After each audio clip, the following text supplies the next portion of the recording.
मैं बता रहा हूँ आपको वेयर हाउसिंग के बारे में। वेयर हाउसिंग में क्या होता है, जब आप ड्यूटी पे करोगे ना, जब आप क्लियर करोगे होम कन्वीनियंस में, तब आपको ड्यूटी पे करनी है। उसके पहले आपको ड्यूटी वेयर हाउसिंग में जब आपने ड्यूटी पे नहीं करनी है। 3 प्रकार के वेयर हाउस होते हैं। एक होता है पब्लिक वेयर हाउस, एक होता है प्राइवेट वेयर हाउस, एक होता है स्पेशल वेयर हाउस।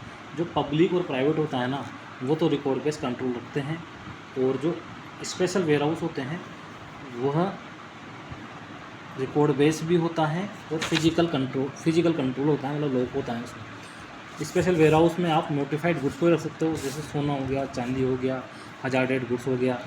और आपको एच ड्यूटी पे करनी पड़ेगी जब आप गुड्स को क्लियर करोगे होम कंजम्पशन के लिए। तो रेवेन्यू को प्रोटेक्ट करने के लिए आपको जो इम्पोर्टर है उसको प्रोवाइड करनी पड़ेगी, बॉन्ड और सिक्योरिटी प्रोवाइड करानी पड़ेगी।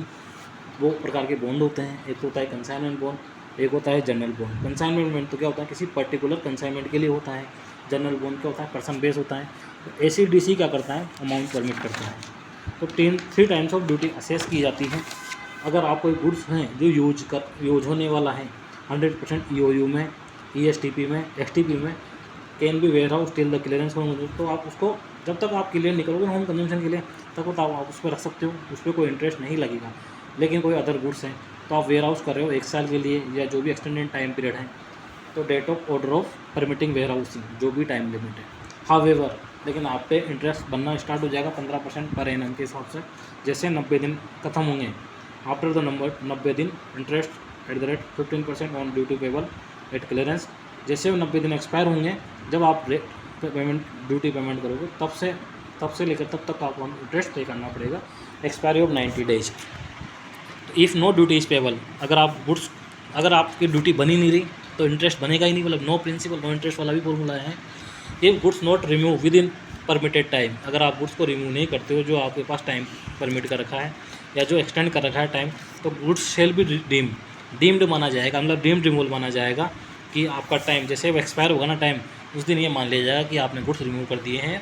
और दिन सच केस कौन सी डेट रिलेवेंट डेट क्या होगी, तो जिस दिन वो एंड होगा ना, टाइम एंड होगा, उस दिन की आपको रेट ऑफ ड्यूटी लेनी है, एक्सचेंज रेट लेनी है CBIC की, जिस दिन आप बिल ऑफ एंट्री फाइल कर रहे हो। एक क्वेश्चन आता है कि यार कौन कौन से प्रोविजन बताओ, बिल ऑफ राइट बताओ कि ओनर के पास कौन कौन से राइट होते हैं कि वो वेयर हाउस गुड्स के साथ डील कर सकता है। ओनर के पास कौन कौन से पावर होते हैं, वो क्या इंस्पेक्शन कर सकता है क्या? हाँ, गुड्स का इंस्पेक्शन कर सकता है, सॉर्टिंग कर सकता है, inspection, sorting, show for sale, shown से सेल कर सकता है कि हाँ कर सकता है। इंश्योर कर सकता है कि गुड्स डैमेज तो नहीं हो गए ना, डिटर्मेंट तो नहीं है ना। क्या कर सकता है वो, इंस्पेक्शन कर सकता है, सॉर्टिंग कर सकता है, शो ऑन सेल कर सकता है, इंश्योर गुड्स डिटोरेट डैमेज तो नहीं हुए ना। उसके बाद हम बात कर रहे हैं कि आप मैन्युफैक्चरिंग कर रहे हो, ऑपरेशन कर रहे हो, वेयर हाउस जो वेयर हाउस में रखे हुए हैं गुड्स, उन पर क्या कर रहे हो, आप मैन्युफैक्चरिंग कर रहे हो, तो आप इम्पोर्टर परफॉर्म कर सकता है मैन्युफैक्चरिंग जो वेयर हाउस पे रखे हुए हैं। Private warehouse, special warehouse, after that private warehouse और स्पेशल वेयर हाउस पे कर सकता है। अब उसको देखेंगे कि जो आउटपुट बना है, जो इनपुट आपने जो प्रोसेसिंग की है ना, आपने ऑपरेशन किया है, उससे जिससे जो आउटपुट बना है, अगर आपको डोमेस्टिक मार्केट में बेचते हो और इम्पोर्टेड गुड्स को जो वेस्ट जनरेट हुआ था, गुड्स ड्यूरिंग द प्रोसेस के टाइम जो वेस्ट जनरेट हुआ था, उस पर आपको ड्यूटी पे करनी पड़ेगी अगर आप डोमेस्टिक मार्केट में बेचते हो उसको।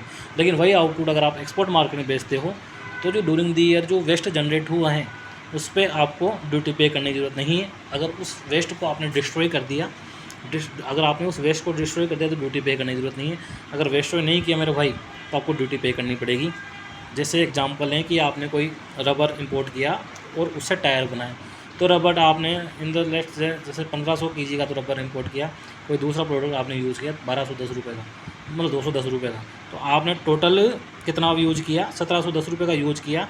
और टायर कितने बने, 100 टायर बने हैं, एक टायर का वजन है 16.5 किलो, तो टोटल वेस्ट मतलब कितना कंज्यूम हुआ, 1650।